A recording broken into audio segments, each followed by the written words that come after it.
Before that later was like implementing very powerful process. අපේ වැඩිම වෙන මාකටිං එක තමයි ඉන්දියන් මාකටිං. ඒ ඉන්දියන් මාකට් එක ගත්තම මොකු ගෲප්ස් එන්නේ. ඒගොල්ලෝ උගා ගන්නේ පැකේජ් එක. බනානා, සෝපා, ජෙසි මේ තුන තමයි ගන්නේ. මොකද ඒක ඕන කෙනෙක්ට කරන්න පුළුවන්. ඒගොල්ලෝ සාමාන්‍යයෙන් වතුර දැකලවත් නැහැ. වතුරට ගහලත් නැහැ. ඒ හින්දා ඒගොල්ලෝ ගන්නේ වතුරට වැඩ නැති ඇක්ටිවිටි. නමුත් සමහර කට්ටිය වතුරට වැටෙනවා ලයිෆ් ජැකට් දාගෙන. ඒ හින්දා ඒවා very safe. හරි.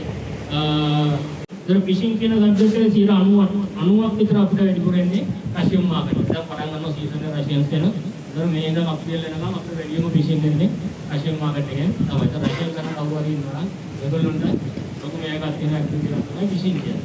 දැන් අපි හැමෝම විස්තර මේක ප්‍රොමෝට් කරන්න ඕගොල්ලන්ට අයිඩියා එකක් තියෙන කොහොමද මේක වෙන්නේ කියලා. ඒක අපි chance එකක් දෙනවා දැන් ඕගොල්ලන්ට අත්දැක ලෑස්ති වෙලා මොනවා හරි ඇක්ටිවිටිස් ටිකක් කරන්න පුළුවන්. ඒ කියන බනානායි ඕබෑගයි ජෙසි එක. දැන් කීවයට කරන්න පුළුවන්. අනිත් අයට පස් දවසක වෙන්න කරන්න පුළුවන්. මොකද වැඩි වෙලා නම් අරුල වුණොත් ඒක පොතනක් ගා ගන්න බෑ තේින්නෙත් නෑ.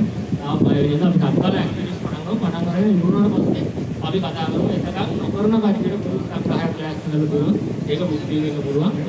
අනිත් කට්ටිය නක්කල් ලෑස්ති වෙනවා ඊපස්සේ කතා කරමු.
Bye.